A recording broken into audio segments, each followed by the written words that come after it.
Welcome to the deep dive.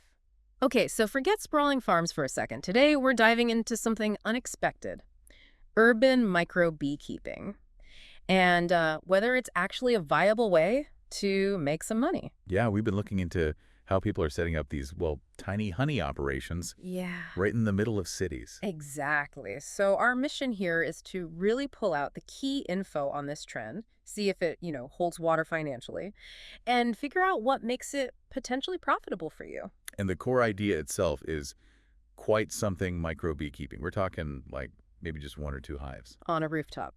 Or a balcony, even a small backyard, it shifts your whole picture of where honey comes from. It really does. And get the cities, places like New York, London, Berlin, even Tokyo, they're actually proving to be great spots for bees.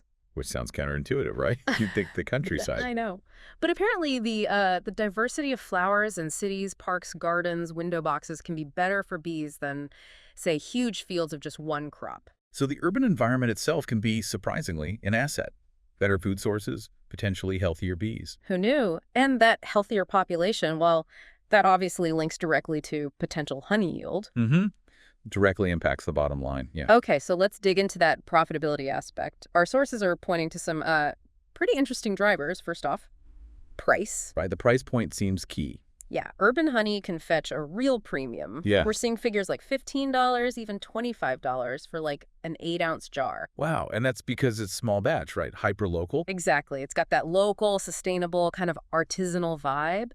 People pay for the story, it seems. Imagine putting downtown San Francisco bloom or, Brooklyn rooftop wildflower on a label. That branding, the storytelling, it's not just fluff.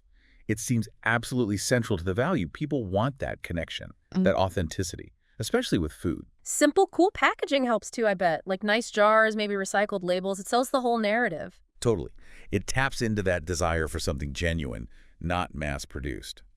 And that scarcity lets you charge more. But it's not just about selling honey jars, is it? No, not at all. Smart beekeepers are diversifying. We're seeing things like beeswax candles. Oh, yeah. What? DIY honey kits, maybe. Even running classes teaching beekeeping or creating online content about it. Interesting. And partnerships, like with local food shops. Yeah, or even skincare brands looking for natural ingredients. Collaborations seem like a smart way to expand reach. And there are these Adopt-a-Hive programs, too. Kind of an eco-preneurial angle. Adopt-a-Hive that builds community and funding. Clever. Okay, so for someone listening thinking, maybe I could try this, what's the barrier to entry like? Is it super expensive or difficult? Well, the sources suggest the initial costs aren't actually that prohibitive. You can find starter kits for around like $300. $300, okay. That's less than I might have guessed. Yeah, and there's a growing number of courses, local beekeeping groups, online communities to help you learn. Plus, hive designs are getting better for urban spots, smaller, maybe less intimidating. So the resources are there. It's accessible. Relatively speaking, yes. Yeah. The learning curve exists, obviously. Yeah. You need to care for the bees properly. Now, here's a really interesting business model angle. I saw the white label honey idea. Ah, yes. Explain that. Basically, you could potentially hire someone else to do the actual beekeeping part, the hive maintenance. And you just focus on the brand, the marketing, the sales, all the buzz, none of the stings, maybe. Yeah. It offers flexibility.